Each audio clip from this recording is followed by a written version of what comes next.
Painted painless learning. આ દાખલામાં શું કીધું? આની પહેલા દાખલો કર્યો એમાં 52 પત્તા હતા. આ દાખલામાં એમ જ કીધું કે આપણી પાસે 5 જ પત્તા છે.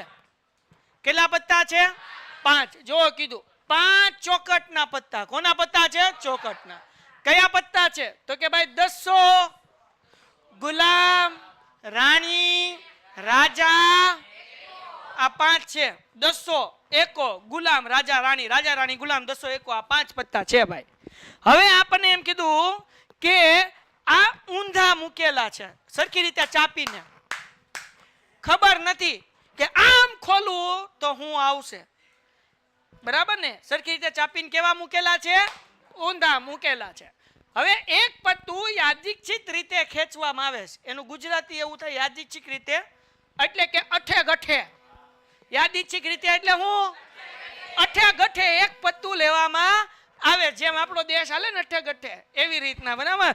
પેઇન્ટેડ એપ્લિકેશન ધોરણ 6 થી 12 ના વિદ્યાર્થીઓ માટે અપડેટ થઈ ચૂકી છે.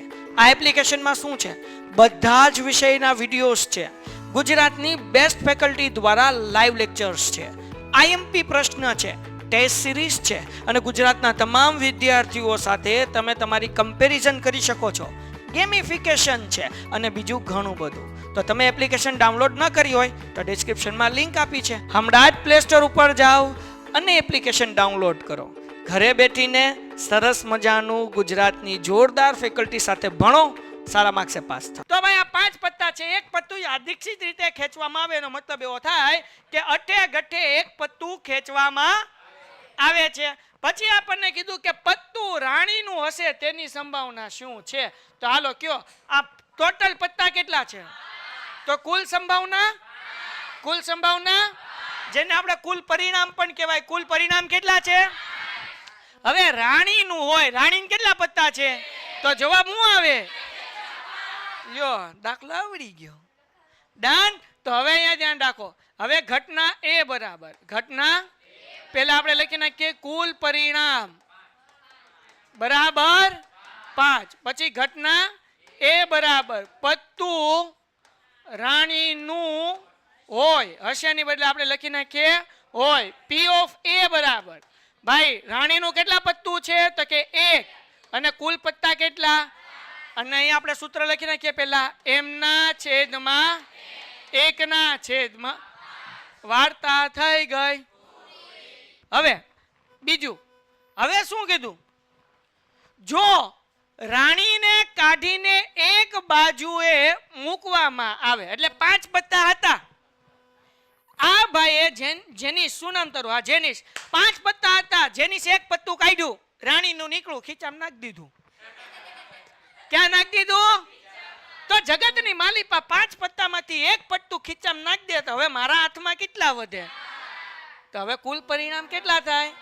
કેમ? કારણ કે એક પત્તું ક્યાં મૂકી દીધું? ગિંજામાં, ખીચામાં. પણ દાખલામાં એવું નથી લખ્યું. દાખલામાં હું લખ્યું કે એક બાજુએ મૂકી દીધું. સમજાણું કે ન સમજાણું? તો 5 પત્તા હતા, એક પત્તું સાઈડમાં મેલ દીધું, એટલે કે મૂકી દીધું. તો હવે કુલ પરિણામ કેટલા? તો હવે આપણને કીધું કે જો એક પત્તું કાઢીને, તો હવે કુલ પરિણામ 5 નહીં? ઠીક. આ અંગૂઠો આંગળી 4 જ છે, તમને ઊંધું દેખાણું. હાલો, તો અહીંયા લખું કુલ પરિણામ બરાબર. હવે આપણને એમ કીધું કે ઘટના બી બરાબર શું કીધું ભાઈ? ઉભા રહો. ઘટના હરખું લખવા દો. ઘટના બી બરાબર.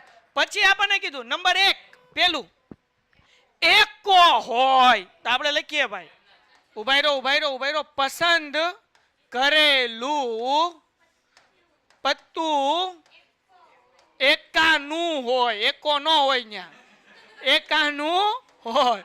તો આપણી આગળ જગતની માલિપા 5 પત્તા હતા. એમાંથી એક રાણીનું પત્તું આ ભાઈ આપણું બૂચ મારી દીધું, એટલે વૈધા કેટલા?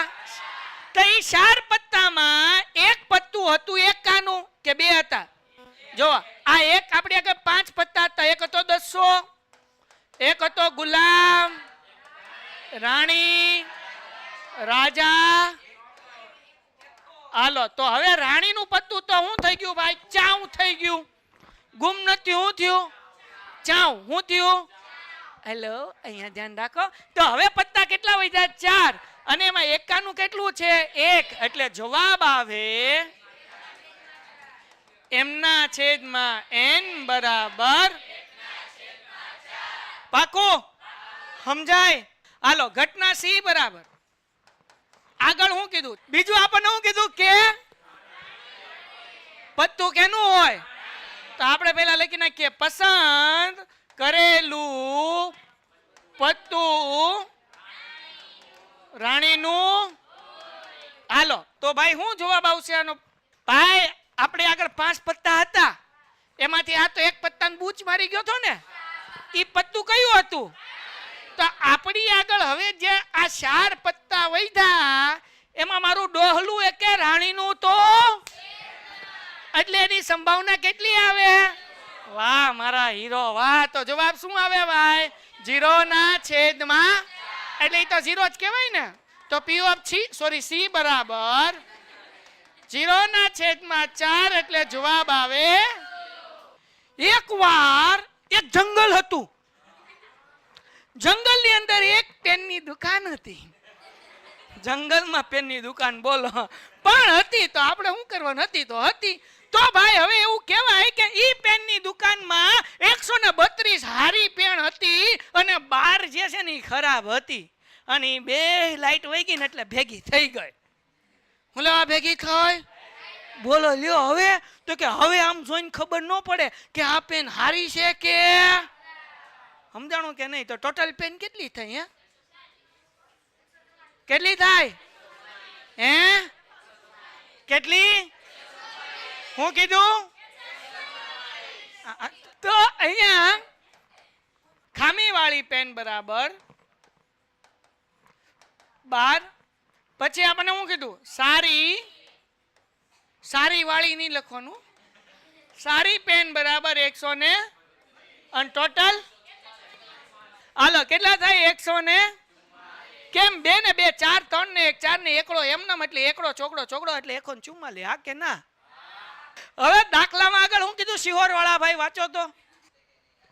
બસ એવું શક્ય નથી કે તમે ખાલી પેન ને જોઈને કહી શકો આ હારી છે કે આમ ઢાંકણું ખોલીને આપણે સ્ટેશનરી જઈએ તો ખાલી પેજ હોય પેન ને ઢળીએ, અને પેન ને ઢળવાથી ખબર પડે કે આ પેન હાલે છે કે નહીં. બરાબર? એટલે જોઈને કઈ ન હકાય. પછી આગળ શું લખ્યું શિહોર વાળા ભાઈ? યાદીક્ષિક રીતે કાઢવામાં, એટલે હું ગઠે આવું કોઈ શીખવાડે તો તમારે મને કેવું. હાલો પછી કાઢવા વાળી પેન ખામી રહિત છે, એટલે ખામી વાળી કે ખામી વગરની?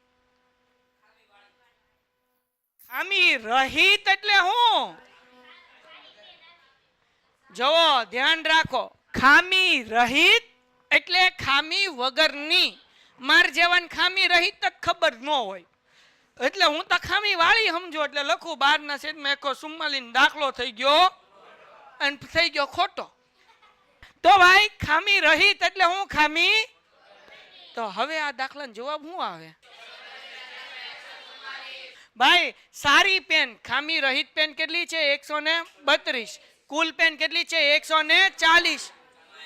44. ઠીક, આપણને ભૂલાઈ જાય. હાલો ઘટના A બરાબર પસંદ કરેલ પેન ખામી રહિત હોય. ગૌતમ ને શું નામ? હા એલા તું બહુ થોડુંક ધ્યાન રાખ ગૌતમ. હાલો ખામી રહિત હોય તો P of A બરાબર એમના છેદમાં.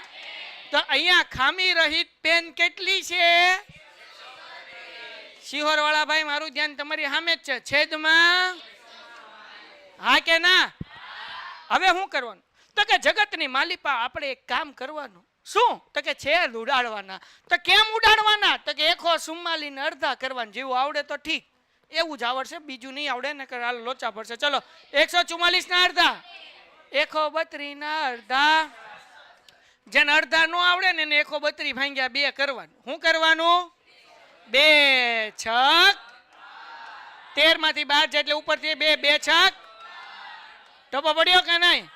66 ના અડધા 33, 72 ના અડધા છોટા છત્રી નહીં હો, ખાલી છત્રી. હાલો 33 ના છેદમાં 36. હવે જુઓ 11 તેરી 33 ને 12 તેરી 36 થાય કે ન થાય? હા કે ના? શું 11 તેરી 36? વાહ ભાઈ બન વાહ. હાલો 11 તેરી 12 તેરી 3 3 11 ના છેદમાં દાખલો થઈ ગયો. લખી નાખો હાલો. Painted, Painless Learning.